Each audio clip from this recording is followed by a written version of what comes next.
क्या बिहार में नीतीश कुमार और अमित शाह को अपने जीत का रास्ता मुंबई से गुजरता हुआ दिख रहा है? क्या उन्हें ये लग रहा है कि इस बार बिहार को जीतने के लिए सिर्फ और सिर्फ एक ही मुद्दा भुनाने की जरूरत है और वो है सुशांत सिंह राजपूत का? क्या इस वक्त जो मीडिया कवरेज या फिर कंगना रनौत के आरोप प्रत्यारोप का जो दौर हम देख रहे हैं, क्या वो एक इस बड़े गेम प्लान का हिस्सा है? क्या एक चौतरफा हमले की तैयारी हो चुकी है जिसके जरिए इस पूरे मामले को भुनाया जा सके, इसे चुनावी मुद्दा बनाया जा सके और जिससे बिहार चुनाव जीता जा सके, और हाँ, जिसके जरिए महाराष्ट्र सरकार को गिराया जा सके या फिर उस स्थिति में पहुंचाए कि जहां वो अपने आप को हारा हुआ महसूस कर सके। इस पूरे मुद्दे पर हम बात करते हैं। कई ऐसे फैक्टर्स हैं जिसको हम टटोलते हैं, सवाल उठाएंगे, पूछेंगे और ये ज़रूर कोशिश करेंगे कि इस पे हम विचार करें कि आखिर इस मामले को क्यों इतना तूल दिया जा रहा है और किसके फ़ायदे के लिए। लेकिन इससे पहले आपके सामने एक बटन दिख रहा होगा रेड कलर का, सब्सक्राइब का, उसे सब्सक्राइब जरूर करें। यदि आपको मेरी बातों में कहीं कोई तथ्य लगता है, सत्य लगता है, आपको लगता है कि कुछ तो बात है दम में, तो इसे ज़रूर लाइक करें, शेयर करें, सब्सक्राइब ज़रूर करें, ताकि आने वाले दिनों में कई ऐसे मुद्दों को मैं बहुत ही बेखौफ, निडर होके, बेहिचक तरीके से आपके सामने उठा सकूं और कुछ कड़वे सच बता सकूं। आइए आगे बढ़ते हैं। मुद्दा ये है कि अब सुशांत सिंह राजपूत बिहार में चुनावी मुद्दा बन चुके हैं। कुछ दिनों पहले, तकरीबन 3 दिन पहले, बिहार की गली गली, कोने कोने, मोहल्ले में कई बड़े बड़े पोस्टर्स लगाए गए थे। ये पोस्टर लगाए थे बीजेपी के कला संस्कृति मंच नाम के एक विंग ने, और उस पोस्टर में सुशांत सिंह राजपूत की तस्वीर साफ लगी हुई थी। उसमें लिखा गया था, ना भूले हैं ना भूलने देंगे। जी हाँ, ना भूले हैं ना भूलने देंगे। यानी अब बिहार में जब चुनाव होंगे, चुनाव की तारीख अब तक तय नहीं हुई है, लेकिन माना जा रहा है कि अक्टूबर या नवंबर के आसपास ये चुनाव होंगे, और इस चुनाव में भाजपा और नीतीश कुमार की पार्टी जेडीयू के तमाम जितने भी कार्यकर्ता, नेता जो भी होंगे, वो सभी सुशांत सिंह राजपूत के नाम पे वोट मांगते हुए दिखाई देंगे। बल्कि ऐसे कहेंगे कि भाई, हमने वो काम किया है जो महाराष्ट्र सरकार नहीं कर पाई है। ये बात अलग है कि ये जिम्मेदारी महाराष्ट्र सरकार की थी और है, न कि बिहार की। लेकिन जो अब तक जानकारी सामने आ रही है कि बिहार चुनाव जीतने के लिए इस वक्त नीतीश कुमार के पास और कोई मुद्दे बचे नहीं हैं। यदि आंकड़े अगर देखें, कुछ आंकड़े, एक आंकड़ा है कोरोना वायरस का और दूसरा है बाढ़ पीड़ितों का। आप अगर भूल गए हो तो याद दिला दें कि बिहार में कुछ दिनों पहले या कुछ महीनों पहले बहुत बुरी तरह बाढ़ आई थी, जिससे अब तक 90 लाख लोग 16 जिलों में प्रभावित हो चुके हैं, जो अभी भी बहुत बुरी तरह अपनी ज़िंदगी जी रहे हैं, जिनको अब तक कंपेंसेशन नहीं दिया गया है। और करीब 3,000 करोड़ से ज़्यादा की रकम राज्य सरकार ने, यानी बिहार सरकार ने, केंद्र सरकार के सामने रिक्वेस्ट की है, उनसे मांगा है, जो अब तक उनको नहीं मिला है। यानी 90 लाख लोगों की जो तकलीफ़ें हैं उसको दरकिनार कर दी गई है। रहा सवाल कोरोना वायरस का, इस वक्त जो आंकड़े हैं, यदि मौजूदा लेटेस्ट जो डेटा है उसके हिसाब से 1.5 लाख केसेस अब तक सामने आए हैं। सोमवार का जो केसेस का डेटा है वो है 1,369 केसेस एक दिन में दर्ज हुए हैं। जी हाँ, इतने केसेस दर्ज हुए हैं और उसमें अब तक 761 मौतें हुई है। 761 मौतें अब तक हुई है, और लेकिन इसमें जो रिकवरी रेट्स है बिहार के, वो बेहतर पोजीशन पे है। यानी बिहार में रिकवरी रेट अभी तकरीबन 88% पहुंच चुके हैं। यानी बिहार में अभी कोरोना वायरस भी कोई बड़ा मुद्दा नहीं है, लोग परेशान नहीं हैं, लोग इतने मर नहीं रहे हैं। तो फिर जाहिर सी बात है, हर मुद्दे को राजनीतिक पार्टी भुनाने की कोशिश करती है। अब कौन सा मुद्दा बचा? सुशांत सिंह राजपूत का। आपको याद होगा कि जैसे ही जब 14 जून को जब सुशांत सिंह राजपूत की मौत होती है, उसके बाद जब 1 महीने बाद जब ऐसा लगता है कि मुंबई पुलिस, महाराष्ट्र सरकार कुछ नहीं कर पाई है, तो फिर सुशांत के पिताजी बिहार में अपनी कंप्लेन दर्ज करते हैं। उसके बाद नीतीश कुमार उस कंप्लेन को आगे पहुंचाते हैं और सुप्रीम कोर्ट तक बात जाती है, सीबीआई की जांच की मांग होती है। उसके बाद फिर जो अभी सिलसिला चल रहा है सीबीआई, ईडी, एनसीबी, ये काम शुरू हो जाता है।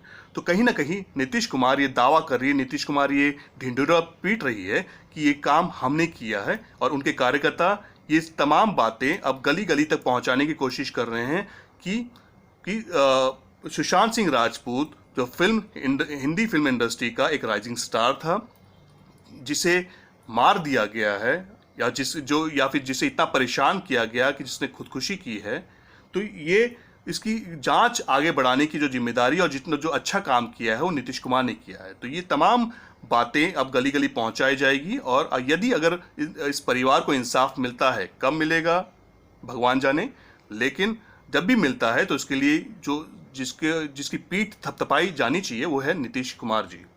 तो यही एक मुद्दा बचा है इस पूरे चुनाव को जीतने के लिए। दूसरा है माहौल बनाया जा रहा है। जी हाँ, इस पूरे चुनाव को जीतने का माहौल बनाया जा रहा है। माहौल कैसे बनता है? माहौल स्टेट लेवल पे बनता है, माहौल उस जगह पे बनता है जहाँ पूरे केस की जांच चल रही है, उसको फिर बाद में जांच के साथ साथ, और जो इस पूरी केसेस की जो बारीकियां हैं उसको किस तरह से मीडिया कवरेज मिलेगा, न्यूज़पेपर्स में हाइलाइट्स किए जाएंगे, और साथ साथ में इससे जुड़े हुए जो नॉन कैरेक्टर्स हैं वो भी इसमें एंट्री मारेंगे। धीरे धीरे बात करते हैं। सबसे पहले इस पूरे केस की जो इन्वेस्टिगेशन है वो बड़े लेवल पे हो रही है। पहले Mumbai police, Bihar police, CBI, ED, अब नारकोटिक कंट्रोल बोर्ड, यानी अभी कोई ऐसी एक ऐसी एजेंसी बची होगी जो अभी इन्वेस्टिगेशन नहीं कर रही है, लेकिन सभी अब सुप्रीम कोर्ट तक मामला जा चुका है, तो बड़ा मुद्दा बन गया है अभी ये। तो अब देश की निगाहें इस पूरे केस में हैं। ऊपर से इसमें इतना एंगल्स हैं कि भाई क्या खुदकुशी की है या किसी ने मारा है, ड्रग सिंडिकेशन है या गेमिंग कार्टेल है। ऊपर से फौजी मोबाइल एप्लीकेशन का आरोप लगता है कि वो सुशांत सिंह राजपूत का डिज़ाइन किया हुआ मोबाइल एप्लीकेशन था जिसे चोरी कर लिया गया है। तो तमाम इसमें एंगल्स निकल के आ रहे हैं। फिर इसमें पर्सनल रिलेशनशिप का एंगल है। तो ये तमाम इसमें इतना एलिमेंट्स है कि इसको एक मीडिया अच्छे से कवर कर सके। जी हाँ, मीडिया कवरेज बहुत ज़रूरी है। आज देश भर के सारे बड़े पत्रकार इस वक्त मायानगरी मुंबई में पहुंच चुके हैं और उस तमाम घर के बाहर खड़े हैं ये सोचते हुए कि कुछ ना कुछ एक्सक्लूसिव मिलेगा और कुछ ना कुछ वो एक्सक्लूसिव अपने चैनल पे चलाएंगे और उनके बॉस की जो कॉम्प्लीमेंट्स आएगी कि वाह बहुत बढ़िया काम किया, इससे बढ़िया एक्सक्लूसिव हमारे पास नहीं था। इस तरह के जो काम चल रहा है। या फिर दूसरी बात यह है कि उनकी मजबूरी भी ये है कि भाई उनको नौकरी भी करनी है। भाई सबके घर में परिवार है, EMI पे घर चल रहा होगा, कार उनकी होगी, या फिर उनको हर महीने सैलरी उनको अगर लेनी है तो भाई काम तो करना ही होगा, आपको चौकीदारी करनी होगी, आपको कुछ ना कुछ तो उधर जाके करना होगा। तो ये सब काम चल रहा है। लेकिन ऊपर रणनीति तय करने वाले जो एडिटर्स होते हैं, जो मीडिया के प्रमोटर्स होते हैं, मीडिया चैनल्स के प्रमोटर्स होते हैं, वो एक रणनीति के तहत ही काम कर रहे हैं कि भाई इसको पूरा कवरेज हमें देना है सुबह से शाम। 80 to 90% जो कवरेज जो इस वक्त चल रहा है, प्राइम टाइम पूरा उस पर बुक हो चुका है। हर एक चैनल पे हर एक एंगल की पोस्टमार्टम की जाती है। 5 से 10 ऐसे अलग अलग गेस्ट को बुलाया जाता है और उस पर फिर डिस्कशन डिबेट जो होता है प्राइम टाइम में वो आप देखते ही हैं। बल्कि काफ़ी लोगों ने इसको कैंपेन बना के रखा हुआ है, चिल्ला के बोलते हैं। पत्रकारिता की जो सारी हदें पार जितना कर सकते हैं वो सब कर चुके हैं अब तक सारे, चाहे वो सीनियर एडिटर से लेके नीचे ग्राउंड रिपोर्टर तक। तो ये भी एक पूरी स्ट्रैटेजी का हिस्सा है, यानी माहौल बनाने का। उसके अलावा जो 3 नॉन कैरेक्टर्स हैं वो है कंगना रनौत। कंगना रनौत को आखिर ऐसा क्या हुआ है कि भाई वो सुशांत सिंह राजपूत को लेके इतना पकड़ा हुआ है कि वो बयान पे बयान दे रही है। वो बयान देती है तो उसका every action have a reaction. तो वो बयान देती है तो वहाँ संजय राउत जो शिवसेना के नेता है और फिर उसके बाद जो महाराष्ट्र सरकार है वो अपना बयान देना शुरू करती है। कंगना वहाँ ट्वीट करती है तो यहाँ मीडिया अपना माइक लेके पहुँच जाती है और संजय जी आप कुछ कहिए, कुछ कहना चाहेंगे।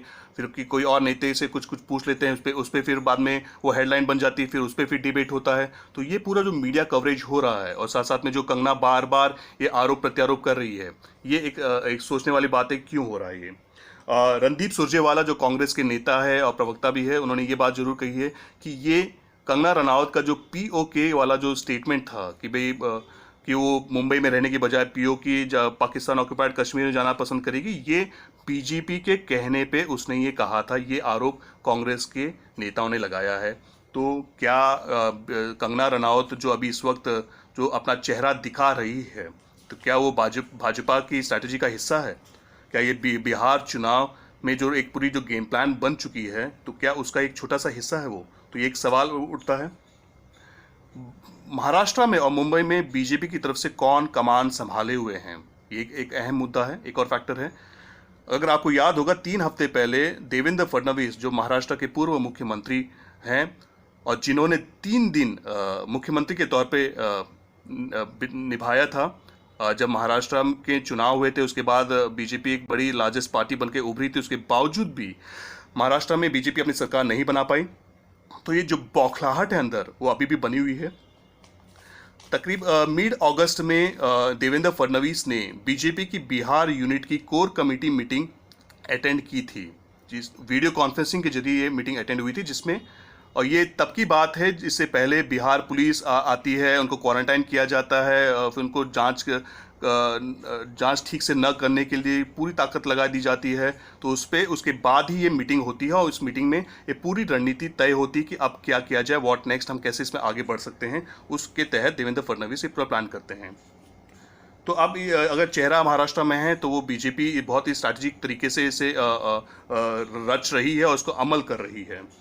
उसके बाद मैंने जैसे पहले एपिसोड में कहा कि इस पूरे केस को की दिशा मोड़ दी गई है, क्योंकि पहले नेपोटिज्म, उसके बाद पर्सनल रिलेशनशिप, उसके बाद कई और ऐसे मुद्दे सामने आए। उसके बाद ये अभी ड्रग सिंडिकेशन वाला मामला आ गया, जिसमें छोटे छोटे खिलाड़ियों को उठाया जा रहा है, बड़े बड़े खिलाड़ियों को रडार पे लिया जा रहा है, उनसे पूछताछ की जा रही है, हो सकता है कुछ गिरफ्तारी भी हो जाए।